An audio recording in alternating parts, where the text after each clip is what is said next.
আজ বৃহস্পতিবার ১৪ নভেম্বর দৈনিক বাংলাদেশ প্রতিদিন। অ্যাটর্নি জেনারেল তত্ত্বাবধায়ক ব্যবস্থা বাতিলে রচিত হয় গণতন্ত্রের কবর। সংবিধানে ব্যক্তি পূজার সুযোগ নেই, গণভোট ফিরিয়ে আনতে হবে। খালেদা তারিকের বিরুদ্ধে ৫৭ ধারার মামলা বাতিল। চতুর্মুখী চাপে সরকার, উপদেষ্টা হতে চান অনেকেই। প্রশাসনে খোঁজা হচ্ছে আমাদের লোক। প্রধান উপদেষ্টা জিরো কার্বন ভিত্তিক জীবনধারা চান। বিচারপতি নিয়োগে আসছে বড় বদল। মির্জা ফখরুল ইসলাম ভারত বাংলাদেশের বিরুদ্ধে প্রচারণা চালিয়েই যাচ্ছে।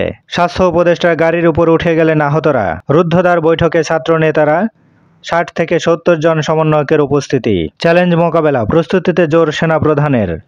জিরো পয়েন্টের ঘটনার জবাবদিহি চায় অ্যামনেস্টি। সরকার চাইলেই মুহূর্তেই মাঠ ছাড়বে সেনাবাহিনী। সেনানিবাসে প্রেস ব্রিফিং। বাংলাদেশে সবার স্বাধীনতা রক্ষার আহ্বান যুক্তরাষ্ট্রের। বিএনপি ক্ষমতা এলে স্থানীয় সরকার শক্তিশালী করা হবে। লিবিয়া তিউনিসিয়া আটকে পড়া সেই ১৬১ বাংলাদেশি দেশে ফিরছেন। ইস্পাত শিল্পে স্থবিরতা। মোহাম্মদ রেজাউল করিম বিতর্কিত উপদেষ্টা অপসারণ করুন। খালাসের ১ যুগ পর কারামুক্ত। অবিশ্বাস্য জেল জীবন শুকুর আলীর। শেষের পাতা।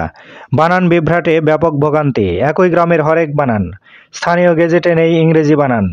ভুল সংশোধনেও হয়রানি। সূচক বাড়লেও লেনদেন কমেছে শেয়ার বাজারে। টিসিবি কার্ড নিয়ে গোলাগুলি। Ziaur Rahman foundation, Tarique Rahman president, vice president Zubaida. ডেকে আনে জটিল রোগ, বিশ্ব ডায়াবেটিস দিবস পালন।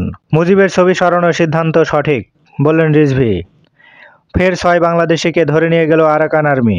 অনলাইনে আয়কর সর্বোচ্চ ৫০ টাকা ফি। খোকনসহ ৬৬ আইনজীবীকে মামলায় অব্যাহতি।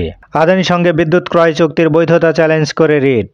বেতনের দাবিতে উত্তাল, সড়ক অবরোধ ও ভাঙচুর। শহীদ আতিক সহ ৫ জন রিমান্ডে। সংবিধান সংস্কার কমিশনের মতবিনিময়। তত্ত্বাবধায়ক পুনর্বর্তন চাই, ক্ষমতার ভারসাম্য। অবৈধ গ্যাস সংযোগ বিচ্ছিন্নে অভিযান। চুয়াডাঙ্গায় ব্যবসায়ীকে পুড়িয়ে হত্যা। পলিথিনে মোড়ানো ৭ টুকরা লাশ। স্বর্ণের দুলের জন্য শিশু হত্যা।